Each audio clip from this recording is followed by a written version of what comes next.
lot of stuff down to some very low amounts of time. So it looks like if an initial charge comes in as an aggravated robbery, it ends up 6 months later as theft from a person in the state jail. So that's.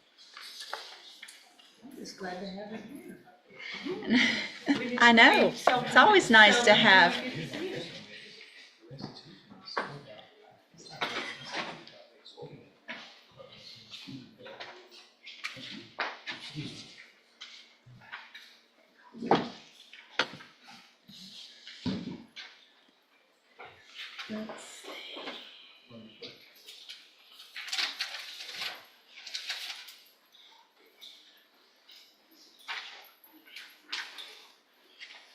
Good morning, sir. Are you Hakeem Thomas? Yes, ma'am. And Mr. Thomas is charged in cause number 25 DCCR 0843 with the first degree felony offense of aggravated robbery. And Mr. Lewis has filed a motion asking that I reduce the bond, which is currently set at, I think 600,000. okay. And Ms. Malfino, you have a witness. Do you want Ms. Malfino to go first? Would you rather go first, or? No, I prefer she can go first. Go ahead, Ms. Malfino. Okay, Judge, just for purposes of the record, I would tender to the court just for ease of use, State's Exhibit Number 1, which is a probable cause affidavit in this case, and I will call Detective Kane. Any I mean, it's in my file. Do you any Right. objection No to, objection. States 1 is admitted for purposes of this hearing. Good morning, sir. Would you please raise your right hand? Do you swear or affirm the testimony you're going to give in this hearing will be the truth, the whole truth, and nothing but the truth? Thank you, sir. Go ahead.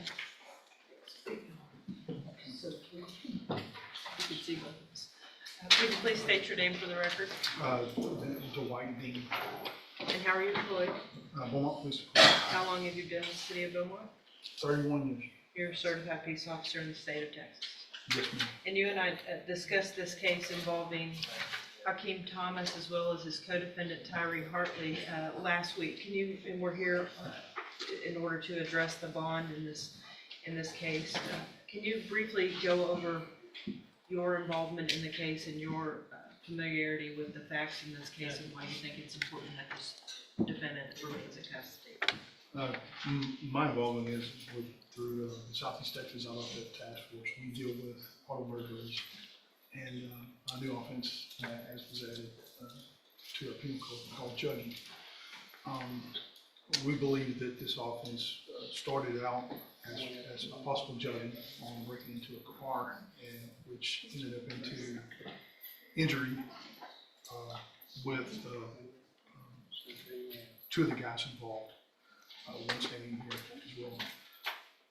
That ended up injuring an infant child through coordinated efforts of us locally here in Beaumont, myself, officers on the street, along with deputies of the Chambers County Sheriff's Department. We're all involved to have these guys arrested. So they did actually flee from this jurisdiction into Chambers County after this offense, which again involved an infant child in the back seat of that car being injured when they attempted to break into that car and retrieve the money that the child's mother had obtained from the ATM. That's correct. The ATM of the bank, that the vehicle, the dad left the vehicle, and the mother and the infant child were in the back seat of the car.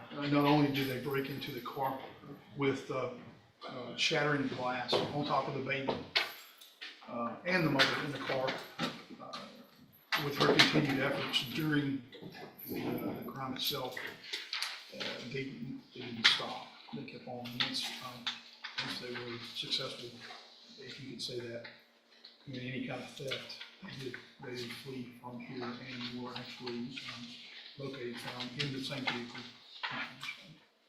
And did you subsequently with Detective Andrew learn that both of these defendants in this case had committed similar types of acts in various jurisdictions across Southeast Texas, Harris County, Fort Bend County, Austin, etc.? Yes, ma'am.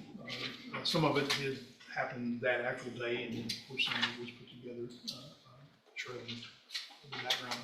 Those are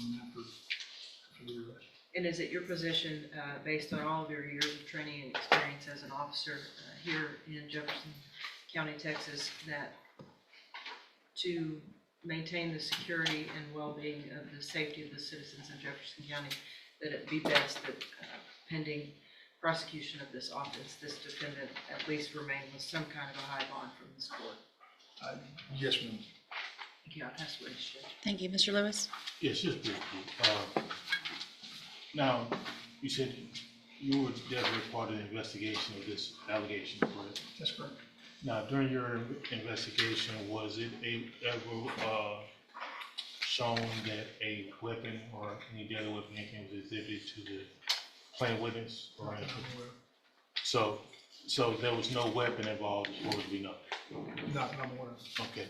And as far as your investigation as it relates to my client, was it any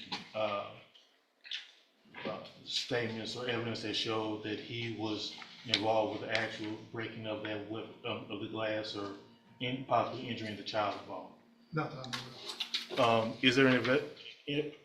Is there any evidence that would show that they even knew it was an infant child in the car at the time? No, it's not. Okay. I'll pass the witness, Judge. I've done further, Judge, this argument. Thank you. Thank you, Officer Dean. Any witnesses? Would you wish to call your No. client with regard to his financial status? Mr. Thomas, come back around. Best you can, raise your right hand. Do you swear or affirm the testimony you're going to give in this hearing will be the truth, the whole truth, and nothing but the truth? Yes, ma'am. All right, go ahead. Mr. Thomas, as far as your financial situation, you're currently in custody, correct? Yes, ma'am. Yes, sir. Now, do you have any money saved up that could be used for your bond? No, sir. Do you have any property that could be sold or vehicles or anything of that nature that could be sold in order for your family to come up with your bond? No, sir. Who would be responsible in trying to come up with the bond amount for you? My mother and my wife. Your mother and your wife? Have they been in touch with any bondsmen Yes, currently? Okay. And from the information you received, how much of a bond or commitment they will be able to make to try to bond you out? The complete bond amount, between $70,000 and $100,000. Between $70,000 and $100,000. Okay. Now, were you employed before you came into custody? No, sir. Do you have any employment or anything available to you if you're able to make bonds? Yes, sir. And what would that be? Being a helper to my wife's father in his CDL truck. Okay. And that will give you enough money to be able to take care of any pretrial conditions or anything you need to do Yes, here? sir. Your representation to say? Yes, sir. Okay. I pass the witness. Ms. Malfino? Mr. Thomas, tell the judge a little bit about your criminal history, starting when you were a juvenile. I have no juvenile record. Were you in trouble as a juvenile over in Harris County? No. What about your theft, your state jail felony theft from a person, which is basically another way of saying, That's who not did you juvenile, wrong? no. Don't talk over her, okay? I Just thought wait she till was- she's finished Yes, talking so the court reporter can take one at a time. Yes, ma'am. Where was that? Go ahead, Ms. Malfino, you might want to breathe. Your theft from a person, which is basically a robbery, where was that? 2021, Where? In Harris County? Rosenberg. Have you been in trouble in San Antonio? No, ma'am. Have you been in trouble in Austin? I have a pending case in Austin right now For what? for a robbery. Do you have any kids? Yes, ma'am. Someone would have done this to your wife and your baby would have been in the car, what do you think that person should get? Prison time? I don't understand this. I don't have anything for you, Judge. All right, anything else? Nothing else for this witness, Judge. All right, you may make argument. Judge, as far as this case goes, you've seen that it is charged as aggravated robbery, but it's one where we don't have a deadly weapon involved or anything like that. The biggest issue, I think, with this situation, of course, is my client does have some criminal history and lives out of county. I believe there's already some bond conditions in place for him to have the GPS monitored, and be able to go, to be in Harris County, come back, of course, for court and everything. We are asking for a bond in between $75,000 and $100,000. I think that, including with the GPS monitoring and everything, would be enough to cover, one, secure his return to court, and also, of course, satisfy any public safety concerns while these cases are pending. He does not have a hold for the case in Austin, because I believe he's still on bond for that situation. Bonded out while I'm being custody. Right. So he is on bond for that, so he will be allowed to be released. My understanding, there's not been a court date set up there. We don't anticipate that interfering with us here as far as any type of issues. And from When did you make bond on that case? July, sometime in July. Okay, I'm not sure the exact date. okay, that's sometime fine. in July. All right, go ahead. But from talking with his family, they have been involved with this case he has going on up in Austin, and I think that actually will be resolved pretty quickly, and won't interfere with what we have going on here. What, if anything, and Officer Dean may know about, I know you noted some other counties where there were some potential cases or issues. Do you have any other information on those?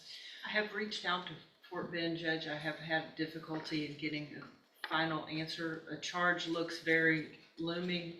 How they initially filed them, I think one of the impediments that I'm up against is in Harris County, Fort Bend County, that surrounding area. They have dropped a lot of stuff down to some very low amounts of time. So it looks like if an initial charge comes in as an aggravated robbery, it ends up 6 months later as theft from a person in the state jail. So that's really the totality that I've been able to. Do you have any other obtain from additional the information? co-defendant. No, ma'am, that's exactly what I was gonna say. It looks like there's been some initial charges that were actual aggravated charges that were bumped down. Okay. And I would also ask if the court would take judicial notice of his incident of behavior report. I will. I also have, and I think you guys should have received 7 pages of incident reports from the jail as well, which obviously y'all know my thoughts on that. And so anything else? No, Judge, and the state does not object relief necessarily in this case, just not, I would ask that it remain in an amount at least above $350,000. And Judge, if I may, to the jail incident reports, I think those were like early on when he got into custody. Of course, Mr. Thomas did speak about those and how, of course, he should conduct himself out there, and I don't think he has had any other issues since that conversation.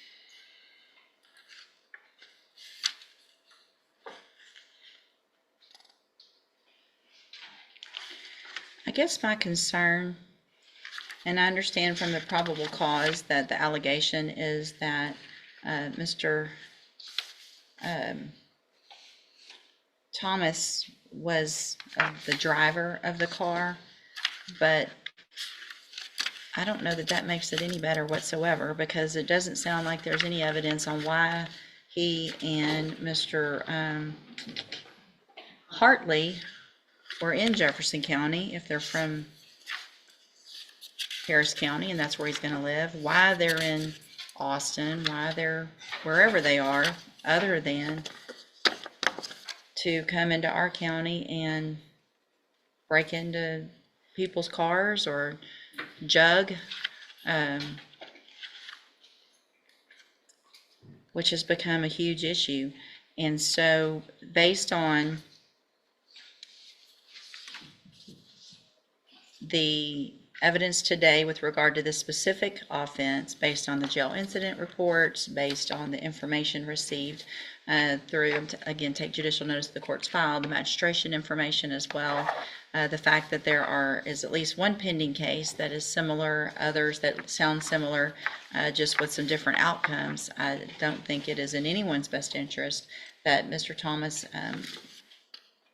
have any relief today, and so I'm going to deny the motion to reduce the bond. We will reset the case and for an announcement and see where we get. All right, thank you, sir, for being here, Mr. Kane, Officer Kane. All right, do I have a